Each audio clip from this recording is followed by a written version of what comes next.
My sister and parents told me firmly, "You can't stay here anymore. Please leave the place where you work from home. You're just depending on us." They didn't want me and my dog around anymore. I felt like they were finished talking about it. I answered, "If that's how you feel, then I'll do what I want," already thinking about my next moves.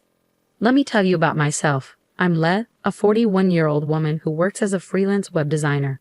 I can work from anywhere because of the internet and my home office setup.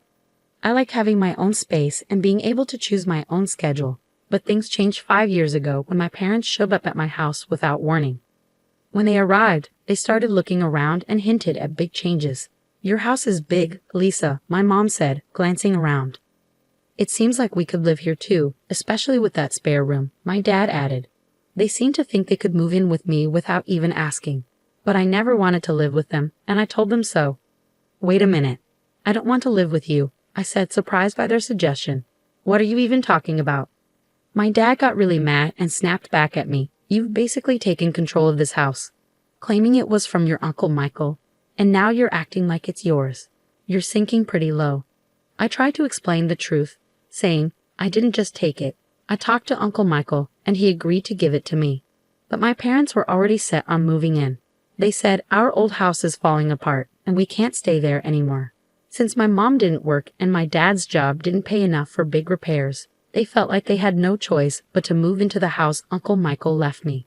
I felt stuck because I didn't want to leave my parents with nowhere to go, so I reluctantly let them move in.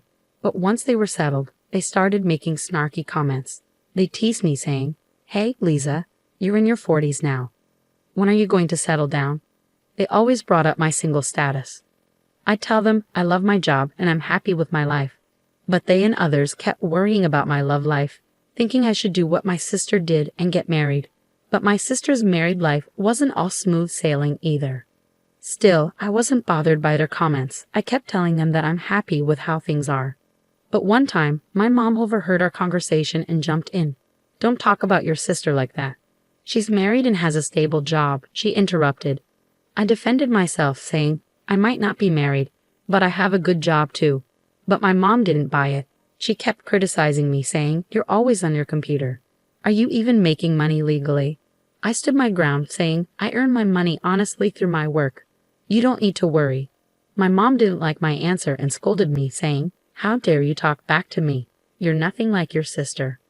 Being compared to my sister by our parents was something I was used to. She worked in an office temporarily while I chose to work from home. Even though I knew our parents might not understand working remotely, it still hurt to be put down all the time. One day, while I was cooking dinner, the doorbell rang unexpectedly. I was surprised to find my sister Carol there, carrying a lot of luggage. "Hey Carol, what's up?" "It's been a while," I said, surprised by her sudden visit. "I know it's sudden, but I'll be staying here from now on," Carol said urgently. I was confused and said, "Staying here? I didn't hear anything about this." Carol explained, "Didn't Mom and Dad tell you? I got divorced, so I'll be staying with you now." Even though I was shocked at first, I tried to be welcoming and didn't show my surprise. Carol went upstairs and claimed an empty room as hers. My parents supported her, and I couldn't say anything against it. After that, my stress levels went up.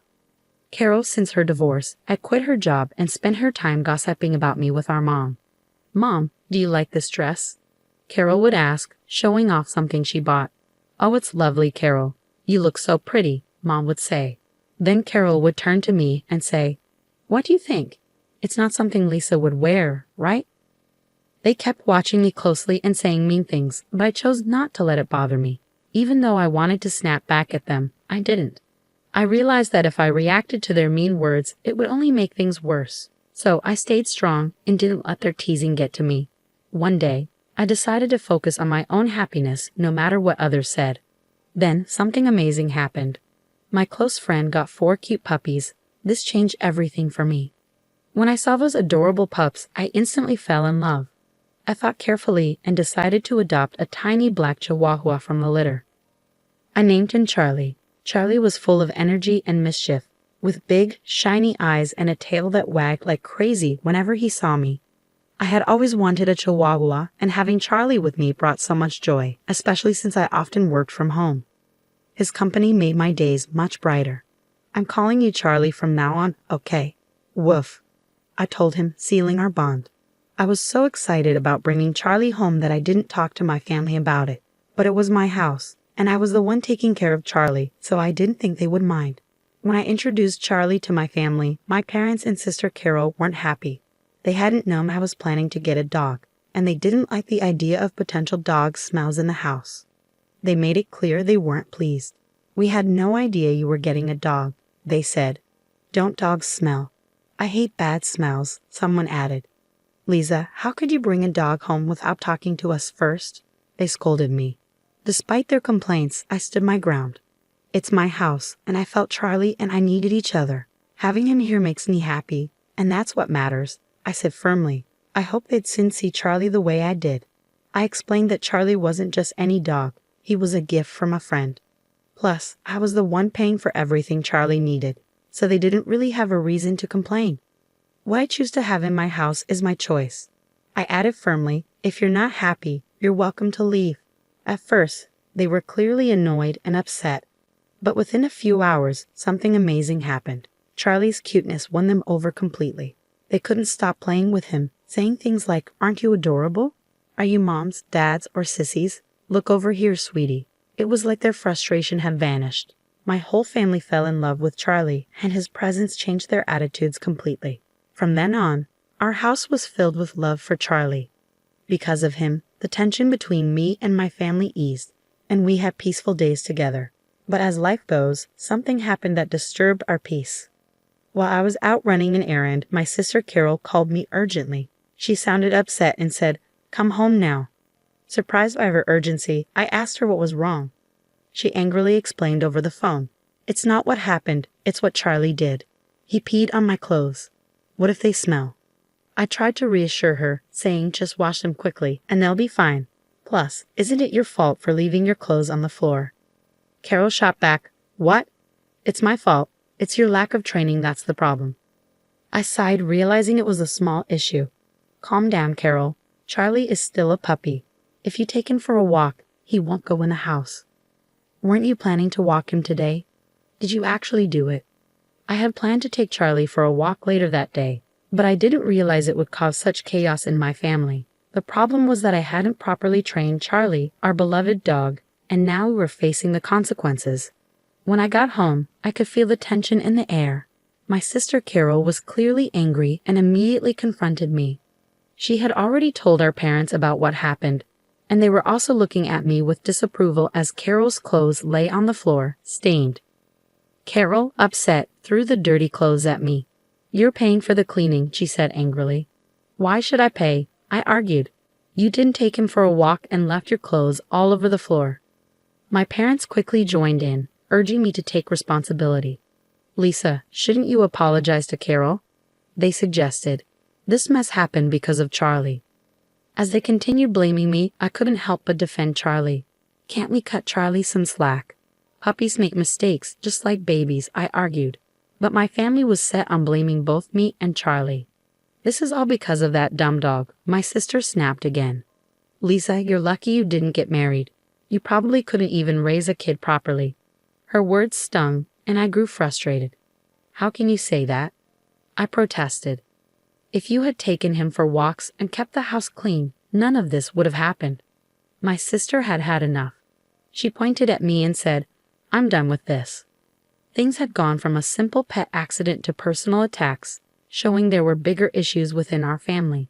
Despite the tension, I knew it was important to stay calm and talk things through, focusing on training Charlie and improving communication within our family. Her words hit me hard.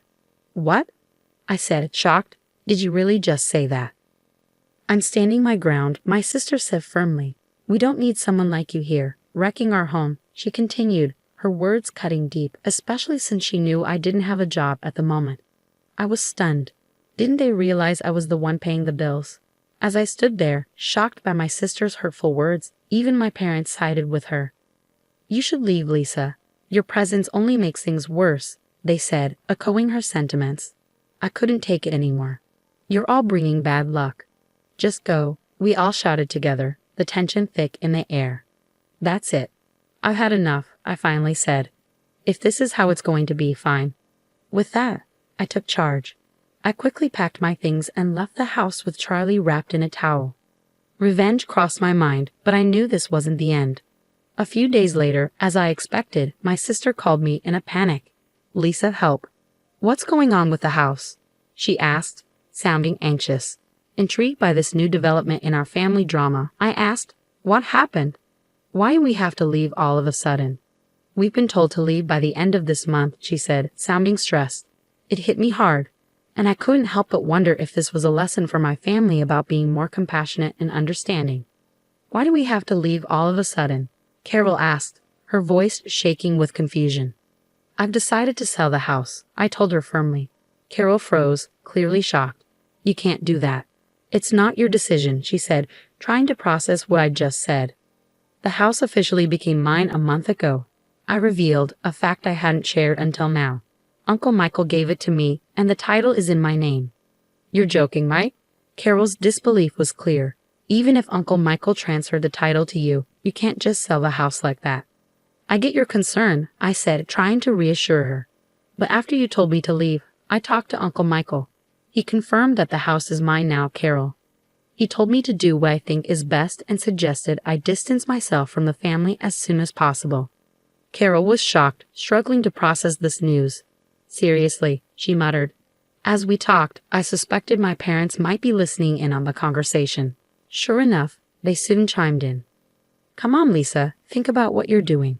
We have nowhere else to go," they said, trying to appeal to my sense of family loyalty. "You can't do this to your own family. If you're a good daughter, you'll respect your parents," they added, their tone quiet but firm. "Respect? What are you even talking about? You've always favored Carol over me. And who do you think has been supporting you for the past few years? You had nowhere else to go, so I reluctantly let you stay with me," I fired back, my frustration boiling over. My parents were stunned into silence by my strong response. Without waiting for them to say anything, I thought about what my decision meant, ready to set the boundaries that were long overdue. "Who treated me and Charlie like unwanted guests and kicked us out?" "You did, didn't you? Trying to kick out the original resident is shameless." My father's voice filled with desperation. He said, "Please, Lisa, help us. We're sorry." But I had had enough. "I don't care. Figure it out yourselves," I said firmly. With that, I ended the call abruptly and blocked all contact with my family. Charlie, my loyal friend, looked up at me with concern. I hugged him tightly and whispered, "I'm sorry, Charlie, for shouting. Everything will be okay now. I'll protect you." I felt relieved that I had saved Charlie from a family that mistreated him. In the days that followed, I heard that my parents and sister had to leave the house at the last minute, despite trying desperately to hold on to it. With my father's low income and my unemployed mother and sister, they couldn't keep up a decent life. There were rumors that my parents pressured my sister to find a job, and their relationships worsened every day. I wasn't interested in their situation, but it was clear their lives had gotten worse since I left. It felt like they were facing the consequences of their actions, and I couldn't help but feel a bit vindicated. Meanwhile, I was living happily in my new apartment where pets were welcome. I could work as I pleased without complaints, and all my earnings were for me and Charlie. I was genuinely happy with my life. "Charlie, let's go to the dog park today," I said with a smile. Charlie seemed happier too, maybe because that noisy family wasn't part of our lives anymore. From then on, I was determined to protect Charlie and live a peaceful and happy life together.